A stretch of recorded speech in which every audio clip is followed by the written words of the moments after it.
सबसे बड़ा भक्त कौन? एक बार देवर्षि नारद के मन में यह अभिमान पैदा हो गया कि वे ही भगवान विष्णु के सबसे बड़े भक्त हैं। वे सोचने लगे, मैं दिन रात भगवान विष्णु का गुणगान करता हूँ, फिर इस संसार में मुझसे बड़ा भक्त और कौन हो सकता है। किंतु पता नहीं श्रीहरि मुझे ऐसा समझते हैं या नहीं।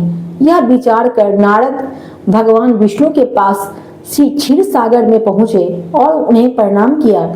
भगवान विष्णु जी बोले, आओ नारद, कहो कैसे आना हुआ।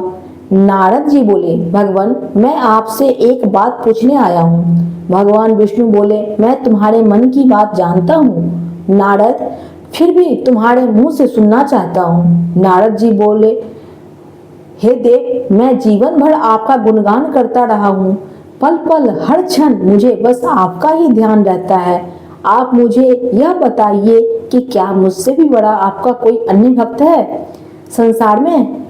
भगवान विष्णु समझे तो पहले गए थे कि नारद को अपनी भक्ति पर अभिमान पैदा हो गया है, किंतु अपने मन की बात छुपाकर वे बोले, नारद, इस प्रश्न के लिए तो तुम्हें मेरे साथ मृत्यु लोक चलना पड़ेगा। नारद बोले, ठीक है भगवान, मैं मृत्यु लोक चलने के लिए तैयार हूँ। भगवान विष्णु नारद को लेकर मृत्यु लोक चल पड़े। धरती पर पहुंचकर दोनों ने किसान का वेश धारण किया और एक गांव के किनारे बनी एक झोपड़ी की ओर चल पड़े।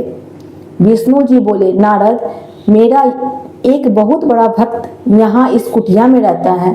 आश्चर्य है, क्या मुझसे बढ़कर भी किसी की भक्ति हो सकती है। नारद जी के मुख से निकला, क्या वह भी मेरी तरह आपका ध्यान लगाए रहता है। आओ स्वयं ही जान लो, विष्णु जी ने कहा और उस कुटिया की ओर बढ़ गए। किसान उस समय कुटिया के बाहर अपनी गाय को बांध रहा था। उसके मुख से हरि गोविंद का स्वर निकल रहा था। किसान वेशधारी विष्णु ने उसके निकट जाकर नारायण नारायण कहा तो किसान ने विनीत स्वर में पूछा, आप कहाँ से आए हैं भद्र, मेरे लिए कोई सेवा हो तो निसंकोच बताइए। किसान वेशधारी भगवान विष्णु ने कहा, हम नगर जा रहे थे पर अंधेरा घिरने लगा है, वन में जंगली पशुओं का डर है, इसलिए रात भर आश्रय चाहते हैं।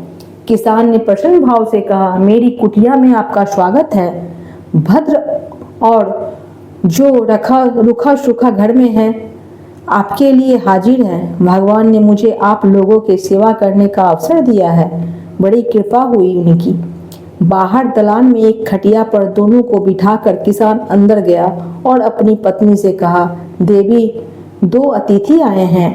किसान की पत्नी उस समय अपने बच्चों को भोजन परोस रही थी। धीरे से आटे का बर्तन दिखाती हुई बोली, घर में इतना सा ही आटा है और ये बच्चे और भोजन मांग रहे हैं। किसान बोला, कोई बात नहीं, हम अतिथियों को भरपेट भोजन कराएंगे, तुम बच्चे को आज कांची बना के पिला देना। नारद और भगवान विष्णु ने उन दोनों का सारा वार्तालाप सुना, फिर भी परीक्षा के लिए भोजन की थाली पर बैठ गए। जब दोनों भरपेट भोजन कर चुके तो नारद सोचने लगे, यह सीधा साधा गृहस्थ भगवान का सबसे बड़ा भक्त कैसे हो सकता है। उधर श्रीहरि ने किसान से और भोजन लाने की फरमाइश कर दी। बोले, मेरा पेट अभी नहीं भरा, क्या और भोजन मिलेगा। किसान रसोई घर में गया और जाकर पत्नी से पूछा, कुछ और भोजन बचा है क्या। पत्नी बोली, बच्चों के लिए कांची बनाई है, बस वही शेष है।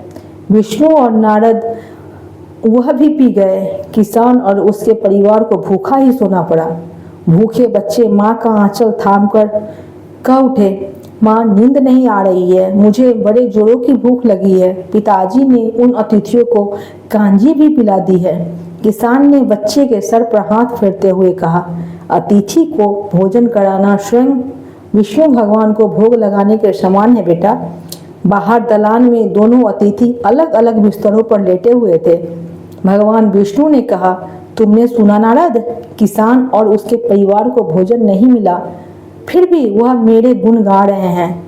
यह तो कुछ भी नहीं है, मैंने तो कई कई दिनों तक भूखे रहकर आपका स्मरण किया है। अगले दिन सुबह उन्होंने देखा किसान भगवान विष्णु की मूर्ति के सामने कह रहा था, गोविंद हरि हरि। तुम सदा मेरे मन में बसे रहो, बस मुझे कुछ नहीं चाहिए।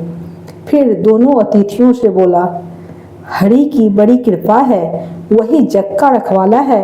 प्रभु की दया से रात को कोई कष्ट तो नहीं हुआ।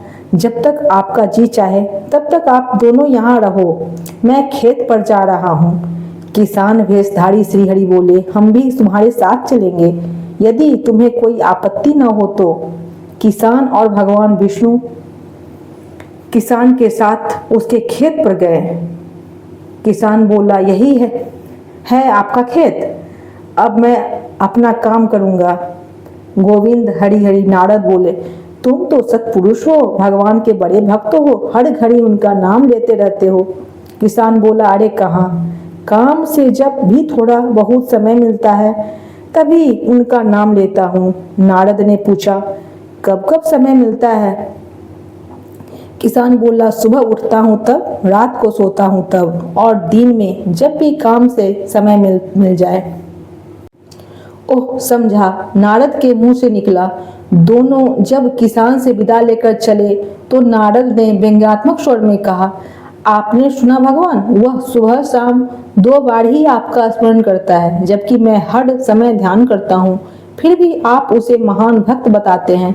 नारद की बात सुनकर श्रीहरि चुप रहे, किंतु मन ही मन उन्होंने कहा, कारण भी जान जाओगे। नारद, विष्णु ने एक कलश को तेल से लबालब भरकर नारद को दे दिया और बोले, नारद, इसे अपने सिर पर रखकर बिना हाथ लगाए सामने वाली पहाड़ी तक ले चलो।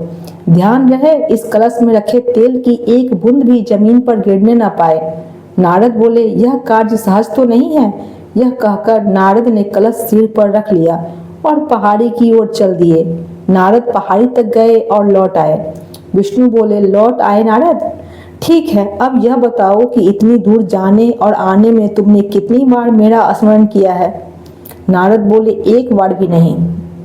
भगवान, करता भी कैसे? मेरा सारा ध्यान तो तेल और कलश की तरफ लगा हुआ था। श्रीहरि बोले, तब तुम ही सोचो, वह किसान दिन भर कठिन परिश्रम करता है, फिर भी 2-4 बार मेरा स्मरण जरूर करता है, और तुम 1 बार भी मेरा स्मरण नहीं कर पाए। विष्णु की बात सुनकर नारद के अंतर्चक्षु खुल गए। वह श्रीहरि के चरणों में गिरकर बोले, मान गया प्रभु, जो संसार के झंझटों में रहकर भी आपका स्मरण करते हैं वही सबसे बड़े भक्त हैं। जय श्रीहरि। पोस्ट पसंद आई है तो लाइक, सब्सक्राइब और कमेंट करें। धन्यवाद।